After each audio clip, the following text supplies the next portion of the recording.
हर खबर पर होगी आपकी पकड़। डाउनलोड कीजिए एबीपी लाइव ऐप।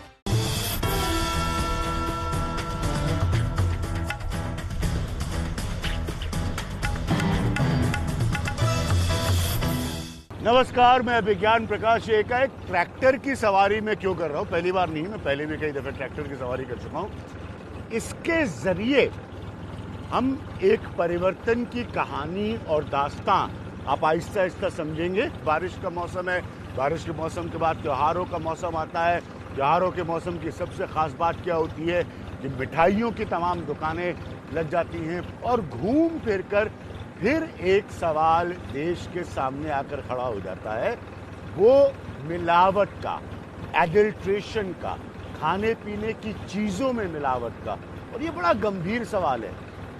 ढूंढना इस बात को है, समझना है कि क्या इसमें बदलाव हो रहे हैं, कितने बदलाव होने की ज़रूरत है, और साथ में ये भी जानना कि ये सब कुछ तौर तरीके जो पुराने से नए हो रहे हैं, मैं हमेशा इस बात का जिक्र करता हूँ, उसमें फिर कितना आगे जाकर बेहतर साफ सफाई का स्कोप है। डेयरी फार्म पर मैं आया हूँ तो आप समझिए ये वो दूध होता है जो बच्चों को पौष्टिकता के लिए दिया जाता है, नरिशमेंट के लिए दिया जाता है, और मिलावट की कहानी यहीं से शुरू हो जाती है। ये सब किस तब्दीली से गुजर रहा है, ये हम समझेंगे और साझा करते रहेंगे और एक दूसरे को समझाते भी रहेंगे कि इससे आपका हमारा दोनों का मिलकर क्या फायदा है, क्या लाभ है।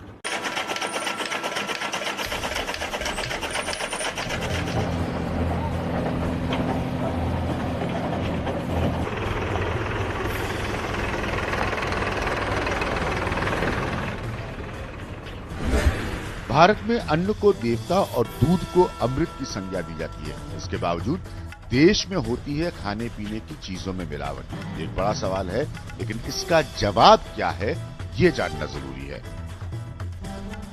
इसका जवाब यह है कि भारत में खाने पीने की चीजों की मिलावट का सिलसिला खेतों से ही शुरू हो जाता है। जिस प्रकार से हम आंख बंद करके अनाप शनाप यूरिया का उपयोग करते हैं, पूरी धरती माता हमारी तबाह हो रही है। अन्न के अलावा दूध, घी, मलाई, मक्खन में भी मात्रा बढ़ाने के लिए कई तरह की मिलावट की जाती है। मिलावट वो बुरी बला है जो खान पान को तो खराब करती है, साथ ही कमाई का बड़ा हिस्सा भी खा जाती है और दे जाती है हर तरह की बीमारियां। तो जैसे मैंने कहा आपको, हमेशा किसी न किसी से हमारी मुलाकात होती है, एक विशेषज्ञ साथ में हमारे होता है। यहाँ पर दूध डायरेक्ट प्रिक्योर करके, पास्चुराइज करके, चिलिंग करके उसे बॉटल में पैक करते हैं।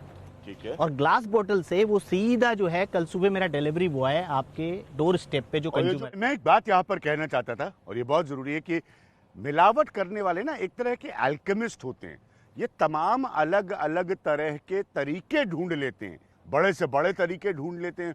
ये हर स्तर पर होता है, खाने पीने की बाकी चीज़ों में भी होता है। एक्सपर्ट्स बताएंगे कि इसको रोकने के फिर माध्यम क्या होते हैं और क्या ज़्यादा साफ चीज़ों की फिर कीमत ज़्यादा देनी पड़ती है। अगर खाने पीने के किसी सामान में मिलावट की जाती है तो उसमें अशुद्धता बढ़ती है और इस तरह इनका सेवन खतरनाक हो जाता है। लंबे वक्त तक अशुद्ध चीजों का सेवन स्वास्थ्य खराब करता है और कई तरह की बीमारियां पैदा कर देता है। मिलावट वाली चीज खाने पीने से सबसे बड़ा ये घाटा होता है कि जिस चीज को हम जिस मात्रा में चाहते हैं वो हमें नहीं मिल पाती। इससे उस चीज की पोषक क्षमता यानी कि न्यूट्रिशन कम हो जाता है। मिलावटी सामान खाने से लेकर लिवर तक खराब करता है। डायरिया, पेट की बीमारी, कैंसर, गठिया, हृदय रोग, फूड पॉइजनिंग, बच्चा पैदा करने की ताकत तक कम कर सकता है। इसके अलावा लगातार बीमार रहना और इलाज करवाना मानसिक तौर पर भी बीमार कर देता है। तो बच्चा उस स्टेज से बाहर आता है माँ का दूध पीने के, जी, उसके बाद तो वो आपके ही दूध पर निर्भर बिल्कुल है। बिल्कुल बिल्कुल ठीक कहा आपने। छोटी उम्र में जो कैल्शियम के इंटेक का सबसे बड़ा रास्ता है वो यही है। बच्चा होने से लेकर के आदमी की मृत्यु तक डॉक्टर्स कभी मना नहीं करता कि आप दूध ना ले। हाँ। ठीक है, तो इसका मतलब दूध अपने आप में ही अमृत है, लाइफलाइन है। हाँ। और उसमें जहां मिलावट हो गई तो वो दूध नहीं रह गया।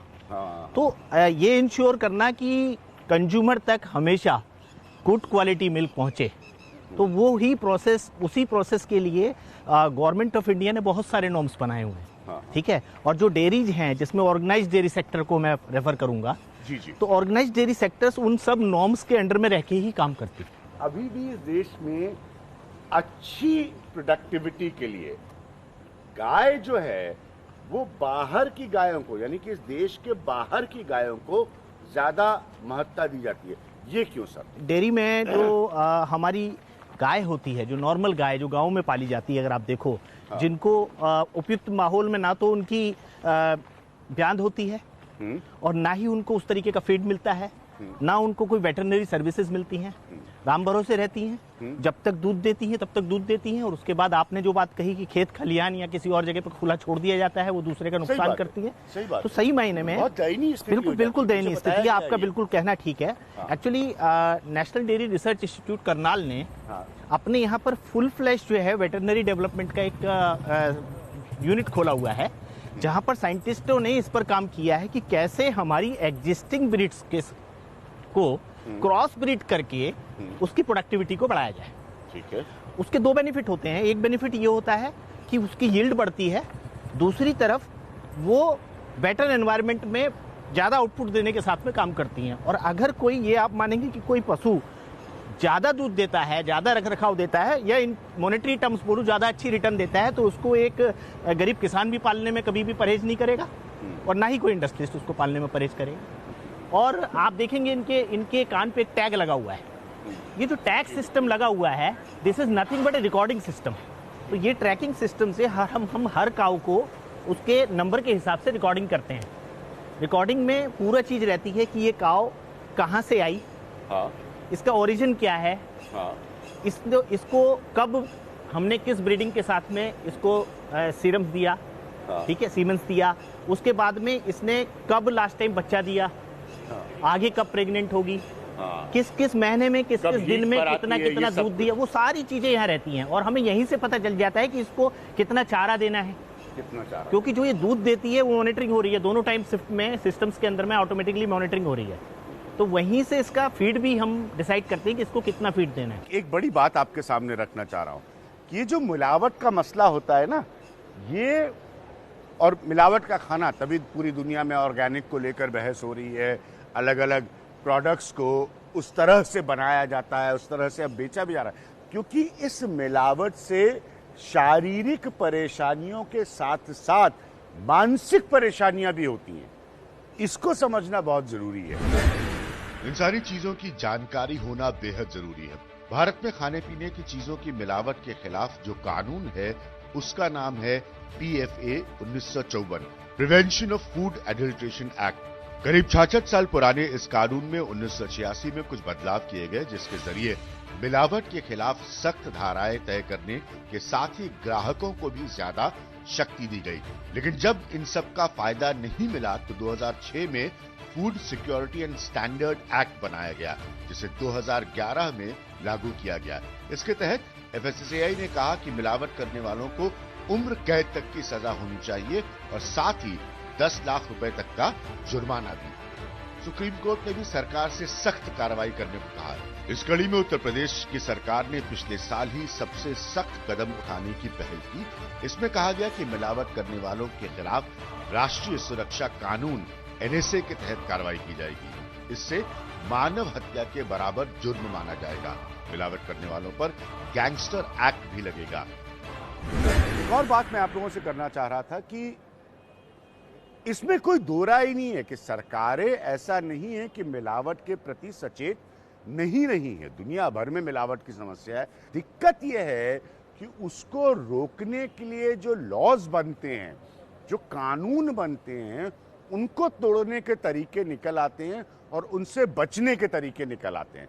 बल्कि एक किस्म से कहिए तो जो लोग ये कालाबाजारी करते हैं, मिलावट करते हैं, वो कानून को अपने हिसाब से तोड़ मरोड़ कर इस्तेमाल कर लेते हैं।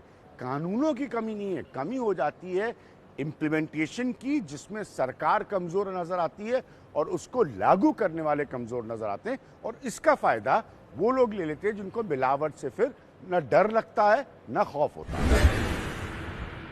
आपने खाने पीने का कुछ सामान खरीदा है और आपको आशंका है कि इसमें मिलावट हो सकती है, तो आपके पास क्या रास्ता है? तो हो जाइए तैयार ये जानने के लिए कि अब सरकार ने यह प्रावधान किया है कि आप किसी भी चीज के सैंपल की जांच बिल्कुल मुफ्त करा सकते हैं। इसके अलावा ज्यादा से ज्यादा खाने पीने की चीजों को पैकेज करने की भी प्रक्रिया चल रही है, ताकि उसकी गुणवत्ता पर नजर रखी जा सके और मिलावट करना और मुश्किल हो जाए। इसके लिए ऑथेंटिकेशन सर्विस प्रोवाइडर्स एसोसिएशन यानी एस्पा ने भी जोर शोर से काम शुरू कर दिया है। इसलिए खाने पीने का सामान तभी लें जब उस पर सरकारी लेबलिंग हो, जैसे कि ISI या एगमार्क, क्योंकि जानना ये बहुत जरूरी है। ये बहुत अहमियत रखता है और जान ही आपकी जान है। ये लोग जो है ये कमर्शियल प्रोडक्ट निकाल कर दे रहे हैं। जब ये कमर्शियल प्रोडक्ट निकाल कर दे रहे हैं तो आपका अधिकार है कि अगर ये प्रोडक्ट सही नहीं है, अगर इसमें कोई कमी है, तो इसको आप क्वेश्चन करें, इस पर शिकायत करें, इस पर सवाल पूछें। तो ये भी जानना बहुत जरूरी है। तो ये गेट खुलेगा और धीरे धीरे करके ये सारी गायें अपनी अपनी जगह मिल्किंग के लिए, दूध देने के लिए जाएंगी। किस तरह से गाय लगकर यहाँ पर खड़ी हो गई है और इस तरह से जो दूध निकालने की मशीन है वो उनके थनों में लगाई जा रही है। आप देख सकते हैं साफ साफ यहाँ पर। बदलते हिंदुस्तान के तरीके हैं ये। साफ सुथरा कैल्शियम युक्त पौष्टिक दूध के लिए जो आधुनिक प्रक्रिया है वो हम आपको परिवर्तन में दिखा रहे हैं। परिवर्तन में हमारे साथ बात करने के लिए खास तौर पर डॉक्टर संजीव बालियान, जिस विषय पर हम इनसे बात कर रहे हैं, कैबिनेट मिनिस्टर होने के साथ साथ ये उस विषय के विशेषज्ञ भी हैं, तो बहुत जरूरी है हमारा खास तौर पर परिवर्तन में इनसे बात करना। विषय मिलावट का है। डॉक्टर संजीव बालियान, बहुत बहुत शुक्रिया आपका। जिसमें मैंने कहा आप जमीन से जुड़े हैं। जब भी एडल्ट्रेशन पर बात होती है और ख़ास तौर पर बच्चों की सेहत को लेकर खाने की तमाम बातें तो होती हैं। हम देखते हैं जैसे हर दिवाली के समय, त्यौहार के समय खोए में कैसे मिलावट हो रही है। दूध से जुड़े जो प्रोडक्ट्स होते हैं, जिसे हम डेयरी प्रोडक्ट्स कहते हैं, इनमें ज़्यादा विषय उठता है मिलावट का। ऐसा क्यों? देखिए, अगर पिछली रिपोर्ट की बात करें जो शायद 2018 में FSSAI ने दी थी, तो 7 से 8% सैंपल फेल हुए थे। ये मिलावट है दूध के अंदर, इतनी मिलावट। और जैसे आपने कहा कि त्यौहार के समय पे मिलावट के चांसेस ज़्यादा रहते, बिल्कुल डिमांड बढ़ेगी तो चांसेस ज़्यादा है। देखिए, हमने शुरुआत की क्लीन मिल्क प्रोग्राम की केंद्र सरकार ने, लेकिन आज भी 50% दूध जो कलेक्शन होता है पूरे देश में वो अनऑर्गेनाइज सेक्टर, ये आप कह सकते हैं दूधिया है। मात्र 50% दूध ही बड़ी कंपनी या कोऑपरेटिव के पास है। जो असंगठित क्षेत्र है हमारा, अनऑर्गेनाइज सेक्टर है, वहां पर ज्यादा सरकारी सिस्टम से दूध जो है वो ज्यादा पैदा नहीं होता है। यही ये बात है, जिस 50% जो हम ऑर्गेनाइज सेक्टर कह सकते हैं, प्राइवेट कंपनी बड़ी या कोऑपरेटिव, हमने उसमें साधन दिए क्लीन मिल्क के। लेकिन जो 50% सेक्टर बचा हुआ है, जो दूधिया आज भी जहाँ कर रहे हैं, यहाँ मिलावट के ज़्यादा चांसेज है। और अभी तक कोई ऐसा सिस्टम नहीं है देश में कि इस अडल्ट्रेशन को रोक पाए। ये थोड़े मोटे आप कह सकते हैं जो जिले स्तर के अधिकारी होते हैं, उसमें कभी कभी दूध को रोक के सैंपल लिए जाते हैं, लेकिन वो एक कंप्लीट सेटअप नहीं है, तरीका नहीं है। तो अभी भी 50% दूध में देश में मिलावट होने के चांसेस कह सकते हैं ज़्यादा है। एक बहुत बड़ा दूध के डिस्ट्रीब्यूशन का, उसको बेचने और बांटने की ब्लैक मार्केट है। दूध के केस में भी आपको लगता है अभी तक वो सिस्टम टूट नहीं पाया है? बिल्कुल, मैं सहमत हूँ आपकी बात से। सिस्टम जब ही टूटेगा जब या तो कोऑपरेटिव सेक्टर में हम सबको लेंगे या प्राइवेट बड़े प्लेयर आएंगे, जो कुछ हैं बड़े अच्छे हैं, लेकिन इसको बढ़ाने की आवश्यकता है, एक्सपेंड करने को। दुर्भाग्य से कुछ कोऑपरेटिव सिस्टम जो देश में आया, जो अमूल से शुरुआत की कुरियन साहब ने, उत्तर प्रदेश जैसे राज्यों में पूरी तरह फेल हो चुका है। पराग उत्तर प्रदेश की जो कोऑपरेटिव है कोलैप्स हो चुकी है पूरी तरह से। और ये कई स्टेट्स में, अब अगर आप देखें, कोऑपरेटिव सिस्टम करप्शन की वजह से कोलैप्स हुआ है। और उसके कोलैप्स होने की वजह से अडल्ट्रेशन बढ़ी है और किसान को उचित दाम भी नहीं मिला। एक दूध वाला है, साइकिल पे आता है दूध देने। अब वो कहाँ से दूध ला रहा है और वो कौन सी गाय है, कैसे उसका दूध निकल रहा है या भैंस है, इन सब की अब पीछे के रास्ते में कोई क्लैरिटी नहीं है। गाय से निकलने के बाद जब आपके घर तक पहुंच रहा है, जो आप कह सकते हैं अनऑर्गेनाइज सेक्टर, जो दूधिया बोलते हैं, या आप जिस मिठाई को खा रहे हैं वो मावा बन के जा रहा है, उसकी कहीं कोई चेकिंग की व्यवस्था इसी अभी तक देश में नहीं है, सच मायने में। जो ठीक है, food थोड़े बहुत inspectors सैंपल वगैरह होते हैं, देखिए, उनका आप भी रोल- अच्छी तरह जानते हैं कि प्रदेश में फूड इंस्पेक्टर कितना काम करते हैं, कितनी अच्छी तरह से काम करते हैं, इसे स्वीकार करने में मुझे कोई वो नहीं है। हाँ, कोऑपरेटिव सेक्टर अच्छा है, प्राइवेट बड़े प्लेयर ठीक है, वहाँ सरकार की तरफ से भी मॉनिटरिंग होती है, उनको इक्विपमेंट भी से दिए गए हैं। अभी हमने करीब 250 करोड़ के इक्विपमेंट दिए हैं पूरे देश में कोऑपरेटिव को।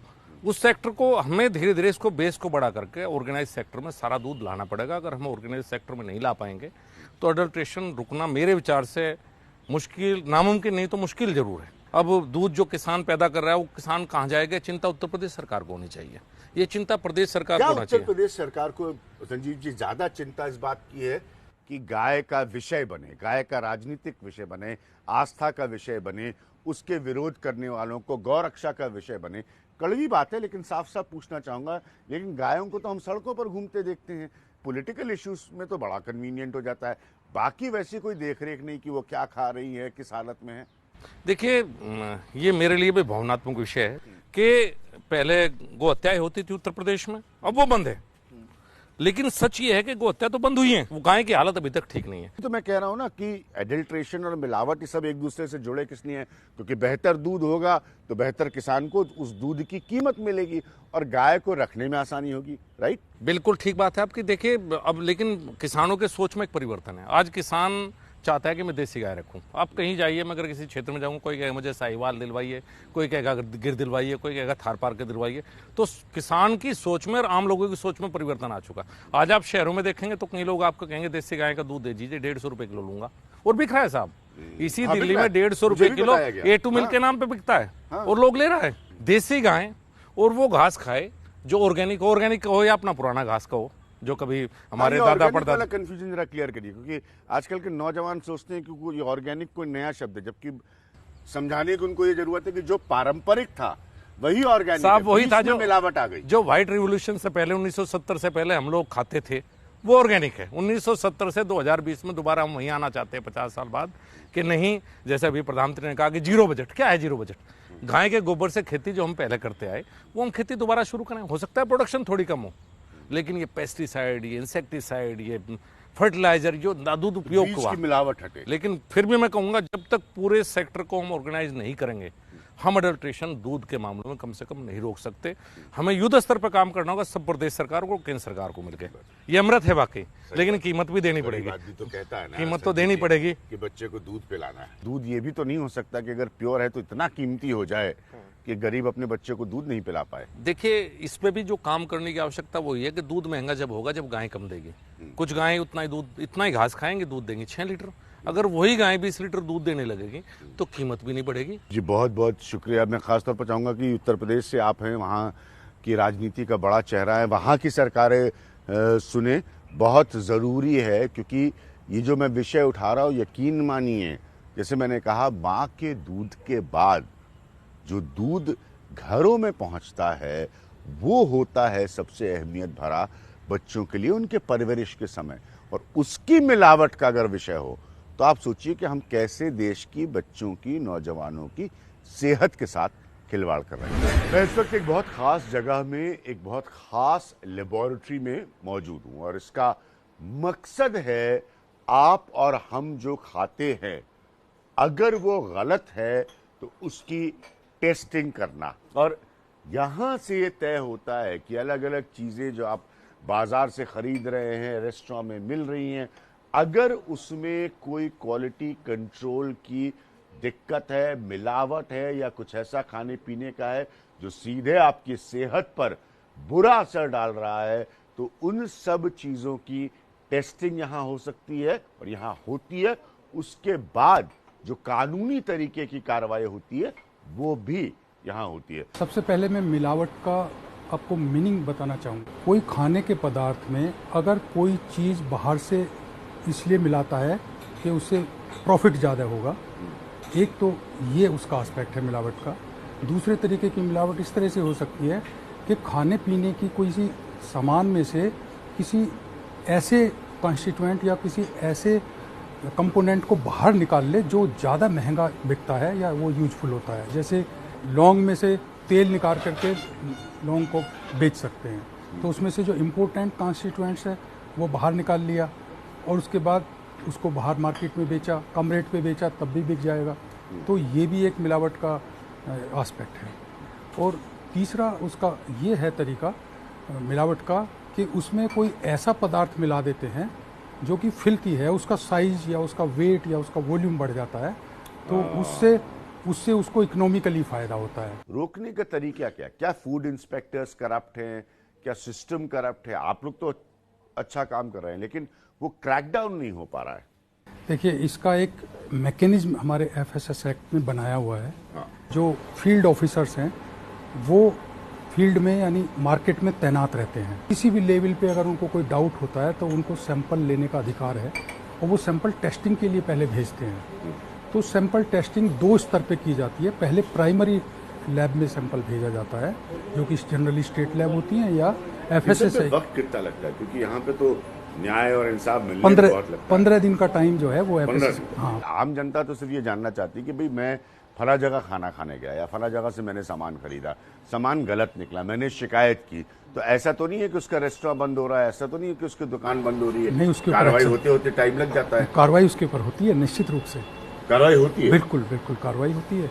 सिंपल तौर पर जैसे मैं हूँ, मेरे घर में कल को कोई खाना मैंने ऑर्डर किया, उसमें कुछ गलत निकला, मैं कहाँ जाऊँ, किसको शिकायत करूँ मैं? ये आप फूड सेफ्टी ऑफिसर्स का एक ऑफिस होता है, हर डिस्ट्रिक्ट में है, वहाँ पर आप शिकायत दर्ज कर सकते हैं। देखिए यहाँ पर ये लगा हुआ है एडल्ट्रेशन टेस्ट फॉर मिल्क, जिसमें मैंने बताया दूध पर हम लोगों ने बहुत ध्यान दिया इस कार्यक्रम में, क्योंकि वहीं से शुरुआत होती है बच्चों के न्यूट्रिशन को लेकर। और उसके बाद देखिए adulteration test for milk, starch, sugar, urea, neutraliser, formalin और डिटर्जेंट।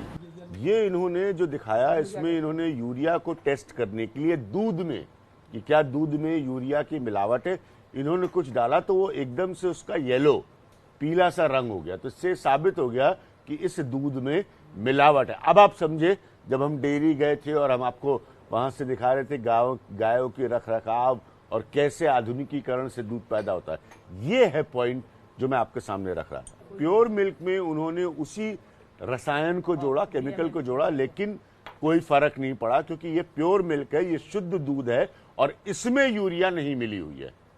ठीक है सर? हाँ, तो इसमें यूरिया नहीं मिली हुई है, तो इसमें कोई फर्क नहीं हुआ। तो अगर दूध को गाढ़ा करने के लिए, जैसे सर बता रहे हैं, स्टार्च का इस्तेमाल किया गया, तो जब ये रसायन उसको डालते हैं तो वो नीला यहां पर हो जाता है। ठीक है, इससे साबित हो जाता है कि इसके अंदर स्टार्च की मिलावट है। इस तरह से लैब में तमाम अलग अलग चीजों की टेस्टिंग की है। दबाव कितना आता है आपके ऊपर? कोई नेता का दबाव होगा, कोई व्यापारी नेता से कहलवाता होगा, दबाव तो आता होगा कि भाई इनका सैंपल मत पकड़ना, भाई इनका पास कर देना। ये लेबोरेटरी एक सॉफ्टवेयर है, लेबोरेटरी इंफॉर्मेशन मैनेजमेंट सिस्टम, वो उसके तहत काम करती है। उसमें किसी की कोई इंटरफेरेंस चलती नहीं है, डायरेक्टर की भी नहीं चलती है। अच्छा। जो टेस्टिंग में रिजल्ट आएगा वो एनालिस्ट वो उसमें एंट्री करेगा। और वही इंडिया में जोड़ जुगाड़ मैनिपुलेशन बहुत होता है, वो यहाँ नहीं चल सकता है। वो यहाँ नहीं चल यहाँ इस लैब में सिस्टम उससे फुल प्रूफ है। वो बनाया इस तरीके से, एफएसएसआई की ये रोल मॉडल लैब है। यहाँ पे जो भी रिजल्ट एक बार आएगा दैट विल बी रिलायबल। बहुत बहुत शुक्रिया सर, हम लोगों से बात करेंगे। मिलावट वाकई एक ऐसा मसला है जो धीरे धीरे एक अजीब सी महामारी बनता जा रहा है और सारे देशों में रहा है। भारत से इससे कोई अलग नहीं है, कोई एक्सेप्शन नहीं है। इसलिए इसके चाहे वो डांट का तरीका हो या और मसले हो, इसके अवेयरनेस, इसकी जानकारी से जुड़े जितने मसले हैं उनको हम सब लोगों को ध्यान में रखना बहुत बहुत जरूरी है। क्योंकि अंततः अगर हमारा मन स्वस्थ नहीं हुआ, तन स्वस्थ नहीं हुआ, तो जीवन स्वस्थ नहीं होता है। हर त्योहार में मिलावट वाले खोए की मिठाई हम खाते नहीं रह सकते, यकीन मानिए मेरी इस बात का। मैं आपको परिवर्तन की दास्तां सुनाता रहूंगा। फिलहाल मेरी ओर से, अभिज्ञान प्रकाश की ओर से नमस्कार।